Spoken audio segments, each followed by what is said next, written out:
What a character. We're going to look into Barnabas today, and I'm glad that we can do that today. Our theme for the month of March is relationships, and I think Barnabas is one of those key relationship people in the New Testament that we can learn a lot about. Relationships are so important, aren't they? And encouraging relationships are more important than anything else. We had an encouraging time, Penny and I, away for the last week. We spent a weekend in Kent with my mum and dad and a lot of family. I've never actually been around that many family for a long time with my family. My niece's daughter's christening, which my father performed in all of his priestly regalia. Lots of nice pictures of that. It was great to have a lot of my side of the family and then my niece's husband's side of the family from the north of England. I had 40 people back at the house at my parents' place, all packed out. It was a wonderful occasion to see them, meet them, get to know them better, and spend some time with my little great niece. I have a great niece. That is how old I now am. I don't have a niece, I have a great niece. This is a little scary. But that was great. And then we went to visit, as most of you know, Lydia, our daughter, is getting married in August. And so we went to meet her fiancé's parents for the first time. Mum and dad to Bintesh, who's Lydia's fiancé. We went down to Bristol, met mum and dad, met younger brother, Kettle, and 2 dogs, and got to see where they will live when they're married, because there's a house kind of ready for them. So we went to see that. We had lunch together, and we had a wonderful time getting to know them and their family story and history and where they live. And you know, when you see people where they live, and you learn so much and you feel so much closer to people. So, and then Penny and I had 2 or 3 days down on the south coast, not far from Poole and that kind of area, just to walk around and listen to birdsong and that kind of nice thing. So it's been a real relationship-rich time in many ways for Penny and I the last little while. And relationships are so significant to emotional health, mental health, spiritual health, even perhaps physical health. So we can never, I think as a church, we can never overemphasize relationships. It's our second great principle of our great GREAT mnemonic, where the G stands for God-focused, but the R stands for relationship-based. And so as a congregation, as a community, we're relationship-based. We're not based on the fact that we're members of a church. That's not what's the basis of why we gather and what we do. And not because we all have the same doctrine as such or something. It's not about that. We believe that basis is relationships. What gels us together is our love for one another, because that's what Jesus said his disciples would be known by. But we can always deepen our relationships. We can always grow in our relationships. And so as I was thinking about our preaching series through Acts, it struck me that the next main character we come across at the end of chapter 11 is Barnabas. And Barnabas is someone who is, I think, one of those supreme characters in terms of relationships. There's many things to admire about him, but I thought it'd be good for us to focus a little bit on Barnabas. And in particular, what do we learn about relationships from him that will be useful for us personally? So that's what we're going to do with Barnabas. And rather than focus on one single passage, what we're going to do is we're going to dip into bits and pieces of the life of Barnabas, which we're going to work on as a congregation today. So I've got some work for us all to do today in a moment. But first of all, a little orientation. So Barnabas, let's get our heads around this interesting character. So we begin in Jerusalem, down here. Okay, that's Jerusalem. And that's where we first find him in Acts chapter 4, which we'll come back to later, but he's there in Acts 4, being very generous, selling possessions and giving to those who have need. So he starts down there. And then we find him helping to help Saul get trusted by the leaders in Jerusalem, because Saul was converted up in Damascus, further up in here, comes down to Jerusalem, but of course, since he was the persecutor of Christians, the early church weren't that keen on accepting him. But Barnabas is the one that brings him to the apostles and said, look, this guy's okay. He has heard the word of God. So that's what's happening down in Jerusalem in here. And then he gets sent up to Antioch up here. There are 2 Antiochs, but that's the one we're concerned with here. He's sent there. And in Antioch, he does a lot of preaching and teaching. He knows he needs some help. So he goes off to Tarsus, which is here, which is where Saul has ended up. After Saul was in Jerusalem, bit of a riot kind of going on, so he goes off up to Tarsus. Barnabas here knows that Paul is in Tarsus, so he goes off to Tarsus, gets him, and brings him back to Antioch, and they stay there a very long time, which is the context of Acts 11, which we're going to look at in just a second. After that, they both go to down from Antioch down to Jerusalem again, and then he goes from Jerusalem back up to Antioch again, and from there he goes over to Cyprus, to Seleucia, Salamis and Paphos, which are towns in Cyprus here, which is where he's from, incidentally.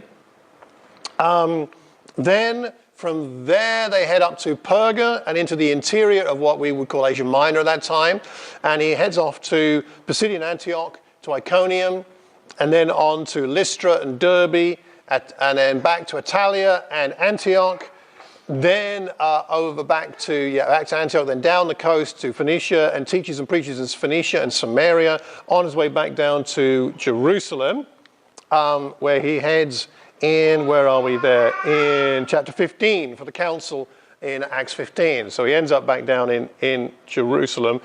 And it's from there, he heads back to Antioch and then once again to Cyprus, where he takes John Mark after the dispute with Paul about the viability of taking John Mark as a co-missionary. And at that point in Acts 15, he disappears from the narrative. So Acts 4 to Acts 15 is when we have Barnabas in Acts. And he gets around, don't you think? I mean, you think about that. That's a lot of traveling for anybody, but especially in those days. I mean, no rapid means of transport. He got around, he was busy. And from what we can tell from what Paul says about him, he had a job. So a bit like Paul was a tent maker and most of the time went doing that, and so did Barnabas. But we don't know what he did. Some people think he wrote the book of Hebrews. No one knows, but it would fit. It would certainly fit the style. We'll have to find out.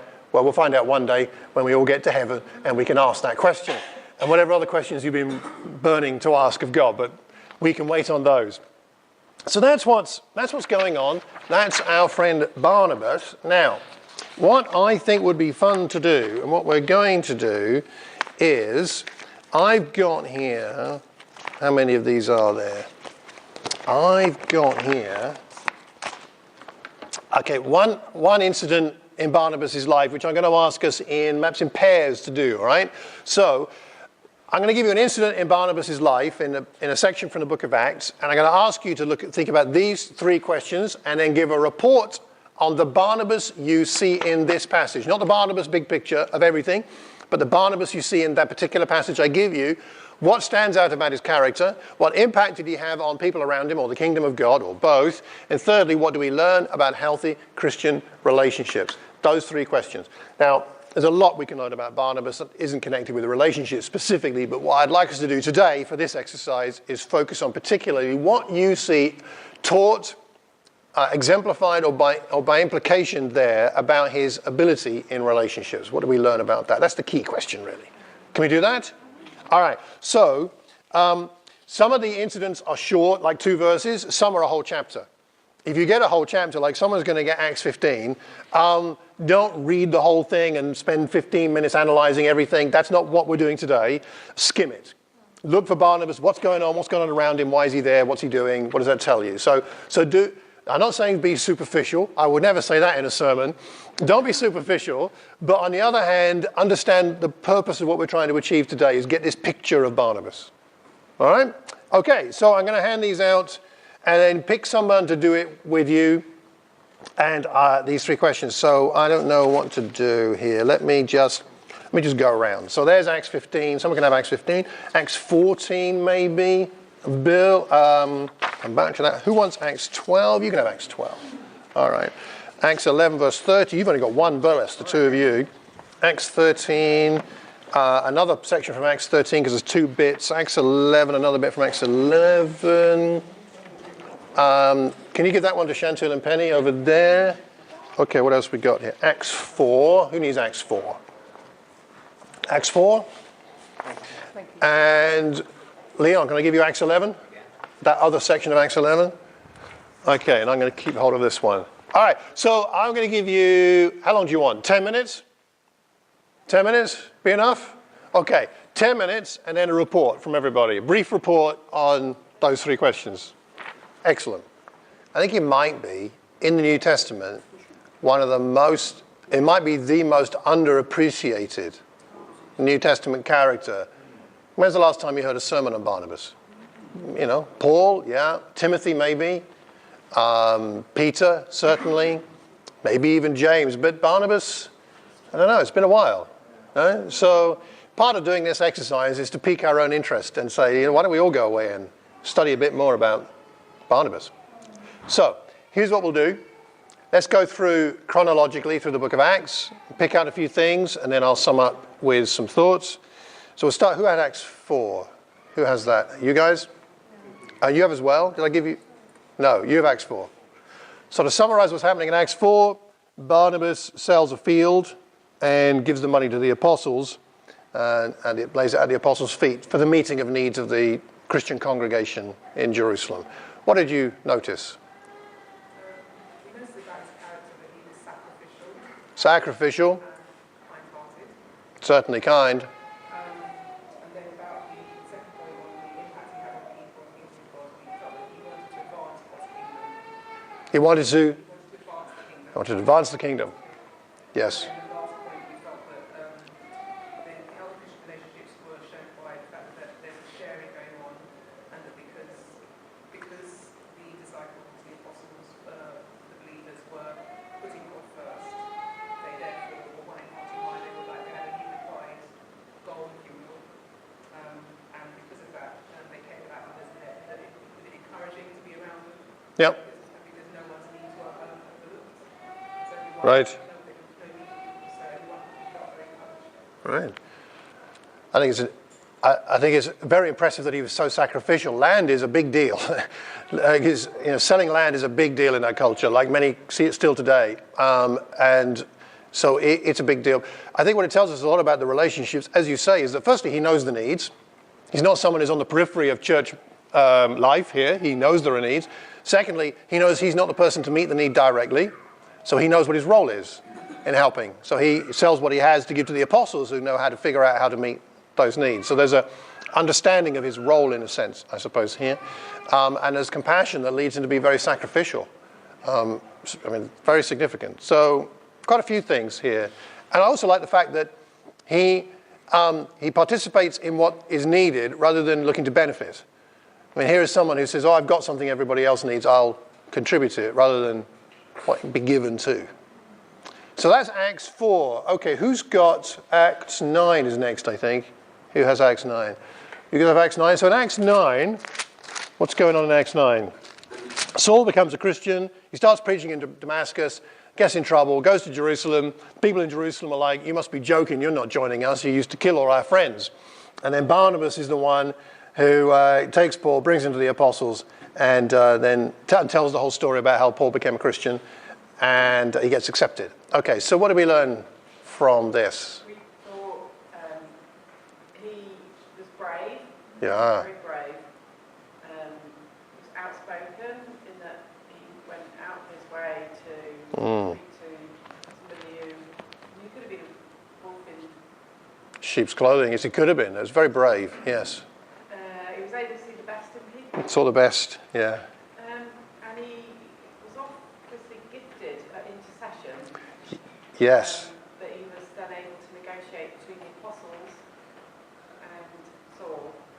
He's a gifted intermediary. Yeah. Yeah. Negotiator. Yeah, negotiator, diplomat, maybe. Yeah. Yeah. He was gluing them together here. Anything else? The second one. Sure.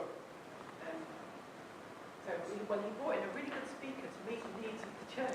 It wasn't him that was doing the great speaking, but he figured out, it led to the church being encouraged because Saul was such a good speaker.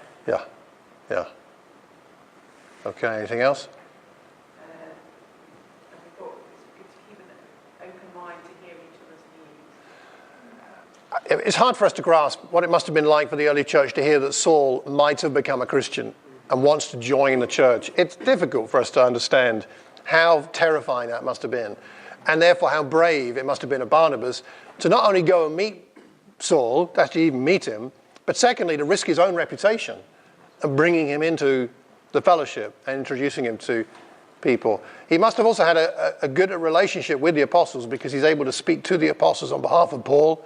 So he's comfortable with this chap Saul, who's so different, and he's comfortable with the apostles, and he's comfortable, it seems, engaging with the poor and needy in some way.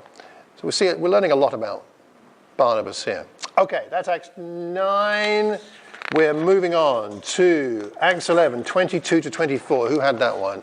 Leon and Asagi and Simon. Okay, so what do you have, chaps? Okay, so here what we have is, let's go to the passage, that first part. Okay, so people in Antioch are becoming Christians. The church in Jerusalem hear about it. They say, who should we send to sort out what's going on and check it all? They say Barnabas is the ideal guy. So they send Barnabas to Antioch, and he sees that it's all good, and he encourages everybody. Okay, so what do you guys think? Yeah, Asagi. So we come to a difficult time. So this was after Stephen had died. Yeah, right. And the fact that he was chosen means he was quite reliable. Yeah. Chosen, trusted him enough to choose him to go in that situation. So I think he was reliable. And when he got there, he focused on what God had done and gave God credit. So basically, when he arrived, he saw that what the grace of God had done, and he was glad, and he encouraged them to basically continue in what was working. And so it was someone who was quite encouraged as well, gave God credit. And the effect he had was that he brought a lot more people to know God. A lot more people. Yes, he was God-focused rather than human-focused, you could say. Great number of people were brought to the Lord. Very effective. Anything else? Or Leon and Simon, did you have anything to... This is 22 to 24. You've got the next bit. Okay. Sorry, then Asagi, anything else from you guys? I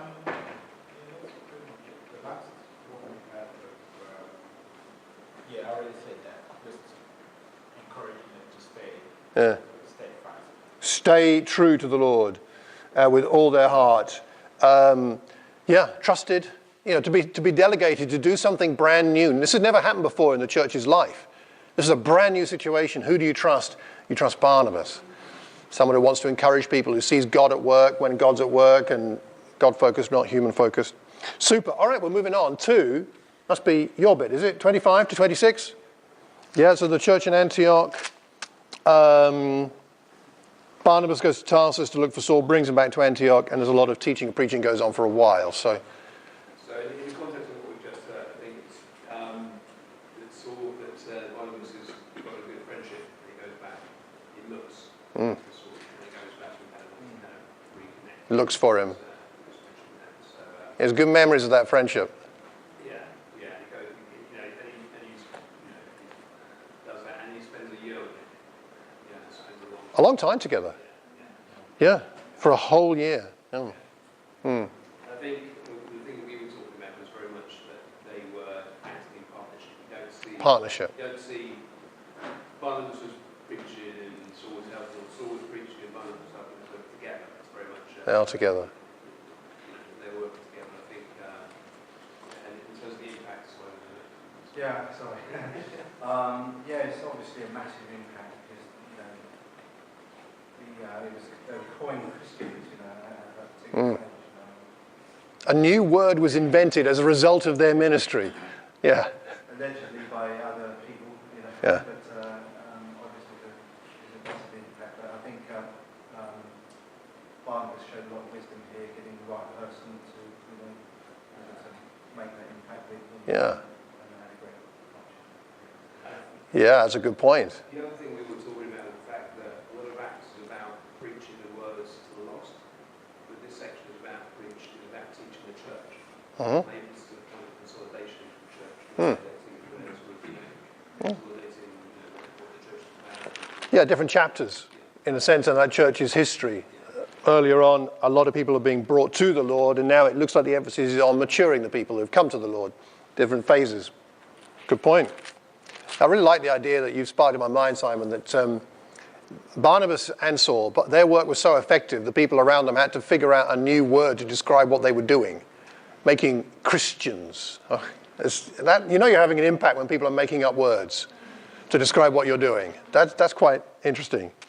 Excellent. Okay, so that's that passage. Then we're on to verse 30 of the same chapter. Who had that? Is that you guys? So in chapter 30, there's a prediction of a famine. And so the disciples in Antioch get some money together and send it to Jerusalem with Barnabas and Saul. They're delegated. So what do we learn from this? So we began, or we first saw that going forward there was great partnership between Barnabas and Saul. Partnership, yes. And then the character of Barnabas standing out was his trustworthiness. He's being kind to the elders and willing to serve. The impact that had on the church was that he showed love, accepting the gifts to Jerusalem without thinking, oh, it's too heavy, or I can't take all, and being a servant. So he was willing to serve in that way, taking the gift there. Yes, And serving. The third part was that we learned about the church becoming healthy because it looks after the needs of others. They showed love, there was sharing, serving, and selflessness. Selflessness. Yeah. Absolutely. You know, one of the things to bear in mind is the courage it took to do this, given that you're transporting a large sum of money in a not very secure environment. And there's danger to themselves as well as to their, if you like, their cargo. So there's some courage here shown out of compassion for people who are needier than they are, and the church in Antioch is, at least at that time. Good. All right, we're moving on from chapter 11 to chapter 12, right? Who's got 12? Did anybody have that one? Chapter 12, verses 25 to 13, verse 3. It might say chapter 13, actually. Is that you guys as well? So here at the end of chapter 12, we have the word spreading. At the beginning of chapter 13, Paul and Barnabas have finished their mission. They return from Jerusalem, having been down there to deliver the money. They go back to Antioch, and there are a lot of preachers and teachers there, and they're worshipping and fasting, and the Holy Spirit says, set Barnabas and Saul apart from me to be sent off, and so they do that. They send them off. So what do we see from this? Yeah, I mean, the thing about Barnabas is his character is very understated. And Understated, yeah. Jerusalem, and sent away, as we showed on the map, back to Antioch. It just shows someone who's just very hard to serve. Because he's completely selfless, he's completely God-focused. And consistently, you can see that he had a very strong impact on people. Mentoring, John, and assisting, and that's a very strong character that we should have as a Christian. As a Christian on the road, doing what's enough, it's based on the people around you, and the impact, and that's when the word of God. And also about healthy Christian relationship, he was there to support Saul when the word confronted the faith. Prophets, although it wasn't mentioned, but most likely Paul had it right next to him, probably just to give him a lot of strength and confidence. That partnership was very important. Yes. And in that regard, together they've really gone very far. Sure. And as a Christian, that's probably one thing one might really take away from his character, having someone to walk next to strengthen our character. That's my thing. And it's quite consistent through Acts. Very consistent that he has a partnership, even though the partnership it varies, doesn't it? Because at this stage, still it's Barnabas and Saul. Shortly, it's going to switch to being Paul and Barnabas. And it looks like leadership roles shift. But the partnership is there, although not forever, but we'll come on to that. Thank you for that. As Acts 13, what about the second part of Acts 13, verses 4 to 12? Who had that? Is that you guys? So what's happening here?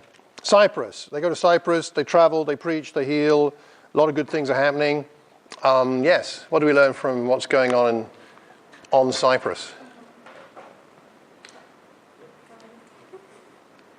It's about the character of Barnabas. He was faithful. Mm. And was being sent, and okay, I'll go. That happens a lot to him. Yes, yeah, he gets sent and he just goes. Mm. Faithful, but also full of faith and adventurous, maybe. New territory? Yeah, maybe you like traveling. Mm. Seeing new countries, experiencing these things. Mm. Then what's interesting is that in Salamis it says they proclaimed the word. So he and Saul both proclaimed the word in the synagogue. So he was bold. He was also a good speaker. Yes. Yes. Then he must have been well respected because the proconsul, who was the most important man on the island, was an intelligent man, it says. And he summoned him. So you can imagine that an intelligent leader like that Yes. doesn't just invite anybody to come and explain things to him. Yes. So he must have been probably quite bright. A bright chap. Yes. Yeah. And maybe a good teacher, as we've seen also in Antioch. Mm-hmm. And Good teacher. the proconsul saw that he Well reasoned. was noticeable. Mm-hmm. I just want to get back to his character. He stayed in step with the Spirit. Like, there's a lot of mentioning about, fasting and then, following the Spirit. So I think it's part of his character was really like staying in step with what the Spirit wanted. So a very godly man. Yes. I would say. Yes. You see the Spirit mentioned around him quite a bit. Yeah. And I think the changing of roles in his character, sometimes being a helper, sometimes be a leader, sometimes be the team worker, all of that, and being comfortable with all of that. Different roles. Already been mentioned. The impact, I think, because of his boldness, the pro-council, after he saw what happened, became a believer. So that's quite profound. Yes. He was a good teacher. People were amazed. The pro-council was amazed. So I think he really left an impact on people as he went along. Just part of who he was. Yes. And the healthy Christian relationships. There's I think the companionship, but also the partnership in the gospel. That he and Paul preached together in the synagogue. They did. Together. When we're on the mission field, we need that someone next to us. Talking to people, sharing our faith. We need partnerships too. We need that. We do. I think that's a really good lesson for us. In that relationship. Super. I'll tell you what, we'll move on, and maybe if we can, speed up slightly, if that's all right with the last few of you. Sorry about that. But where are we? So we're at the beginning of chapter 13. Oh, the next part of chapter 13, verses 13 to 52, a longer bit. Who has that? So this is Pisidian Antioch, and there's an awful lot of preaching going on, basically. But what do we see from... It's really quick, it's a good guy, and no. The first part of it, Paul definitely seems to take in isolation. Paul is leading. Yeah, Paul is right. leading. He's the one who's doing the speaking, etc. Yes. And it begins to filter in that Barnabas is fine with that. It's fine with Paul doing that. But he's got his convictions. He's very loyal with Paul. But you do feel that Paul's the one who's leading it, and he's being like a second wingman to it. Yes. But you see more and more towards, as you go through that, the boldness of Barnabas coming out. The impact it had on people, the biggest impact we saw was late on in the passage, around the verse 46. It's Paul and Barnabas both answering Jews very boldly. Boldly, So yes. They seem to be equals in many ways. They appear to be treating themselves as equals. Yes. Paul's got maybe the royal speak, we don't know. Maybe. But he's having the impact, but Barnabas has that same impact. And they will open the door to Gentiles to come into the kingdom at that point. Verse 48, when the Gentiles heard this, they were glad and honoured the word of the Lord, and all who were appointed for eternal life believed. Up until that point, the Gentiles had felt they were kept out of it. Right. So a big impact there from our point of view. And we'll learn about healthy Christian relationships, the companionship, the partnership, but no matter what their roles, they did appear to, you get the impression they just look at each other as equals. There's no one above or one below, etc. It just seems like a very strong relationship, a loyal relationship, because they both value each other. They do. They do. That's so true and so difficult, I think, because with human nature, for that to shift and still remain healthy. Thank you very much. We've got just a couple left, haven't we? Acts 14, the whole chapter. Who had that? Okay, well, good luck. And as brief as you can be.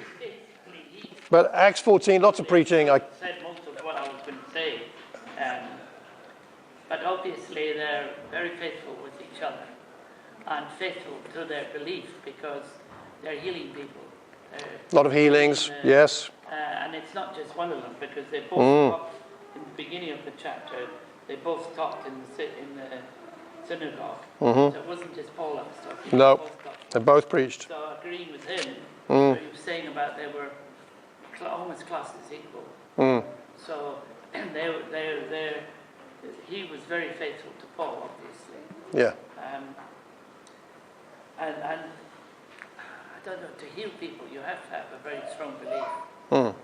So it sounds like they were both doing it. Around doing this. Yeah, strong faith. Yeah.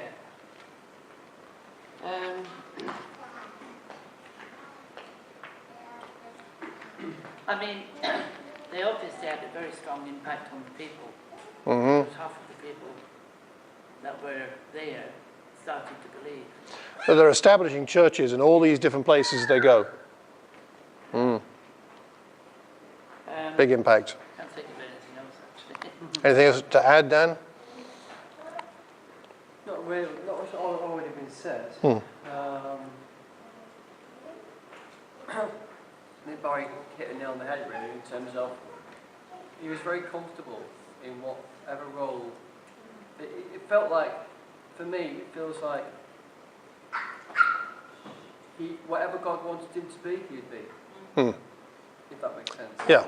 If I needed to be bold, God will be bold. If I need to support someone, I'll support. If I've got trouble, I'll support. So it wasn't necessarily just about the friendships. He saw God first, and then the people he was working with to meet God's needs.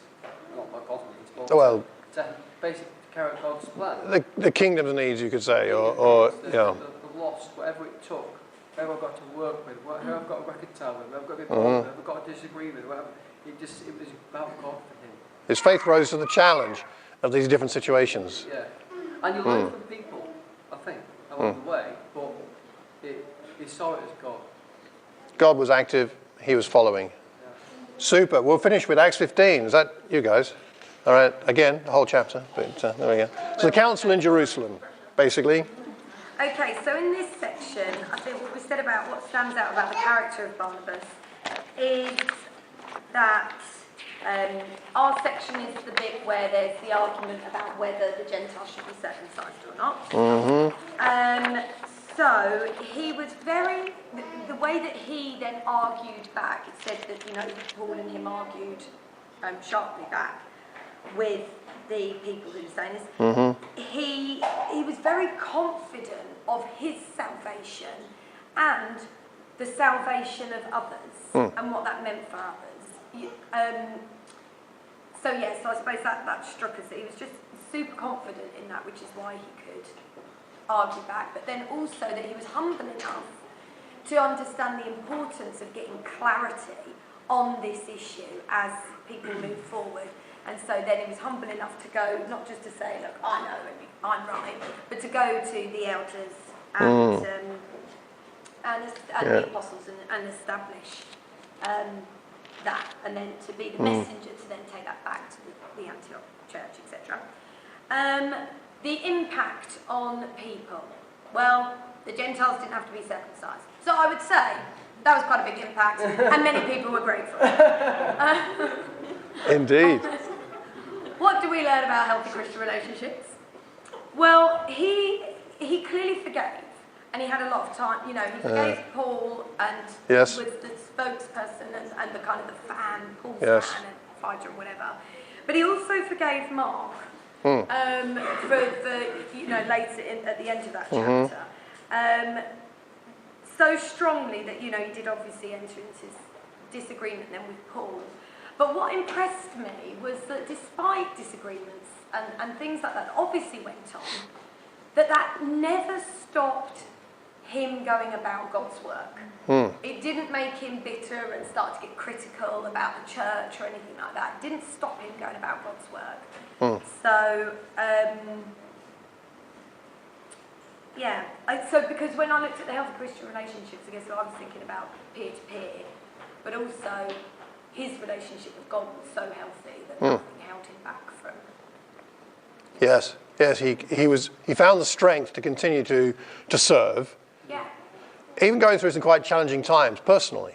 Right? He ends up with a disagreement with Paul, which must have been a very painful thing after all that they had been through together. And how it stood up for him in the beginning. Right. Of all of that, so. But you know, he disappears from the narrative, but we know that his work isn't done. All right, and let me wrap up. Sorry, we're a bit beyond normal time, but let me wrap up by having us look at Colossians chapter 4. We'll finish off here, and then I'll just leave us with a couple of questions to ponder. But let's have a look here in Colossians chapter 4, which is Paul writing. And in verse 10, so you remember at the end of chapter 15, there's a big disagreement between Paul and Barnabas over John Mark, who had abandoned them, and Paul won't take him. Barnabas takes him off to Cyprus and then disappears. Well, this is written 12 to 14 years later. My fellow prisoner Aristarchus sends you his greetings, as does Mark, the cousin of Barnabas. So they were related. Wow. You have received instructions about him. If he comes to you, welcome him. So we see the disagreement. Paul was so unwilling to take John Mark that he and Barnabas split over it back in Acts 15. But 12, 14 years later, it seems that Barnabas has worked his magic on John Mark. Something has changed in John Mark, and not only in him to be presumably reliable enough for someone like the Apostle Paul to commend, but also the relationship between John Mark and the Apostle Paul has been mended, or else he wouldn't write something like this. And so it tells us something about that. Barnabas was quietly working behind the scenes to help people, to be reconciled, to be useful still for God, not giving up. We see him very prominently earlier in Acts. We see him behind the scenes maybe later, you could say, in Acts. Barnabas was a glue, was one of his things. He was a glue, gluing people together, matching up needs with resources, whether it was material resources or Saul as a preacher, teacher, as a resource for the kingdom wide, but also perhaps a church like Antioch. He brought people together. He held people together. He had his own convictions. He was willing to disagree even with Saul, or Paul, an apostle, but he didn't develop a bitterness. I think that's right, Becky. He didn't develop a bitterness. He saw interpersonal conflict, and he saw, if you like, political inter-church conflict between Gentile and Jewish Christians, but was actively involved in helping to moderate that and create a better situation and a solution if possible, and did not get cynical about the whole thing. Somehow he retained a purity of faith. As someone mentioned, the Holy Spirit is mentioned quite a lot around Barnabas here. So, just to finish off, I think Barnabas deserves more focus than we might give him in the past. Perhaps it's time for some of us to just do a little Bible study, look more detail at some of those passages, and then think about two questions really. Who could you be a Barnabas to? And who is your Barnabas? I think we all need a son of encouragement, as he's nicknamed. Joseph is his name. He's given the nickname Barnabas, son of encouragement. We all need a Barnabas from time to time. We need someone to come alongside, to say it's going to be all right, or to help us resolve something. We need a Barnabas, but I think we're all called in some ways to be a Barnabas, someone who helps others in that encouragement way. There's lots here we can learn from Barnabas. Hope this is helpful. Thank you very much. God bless.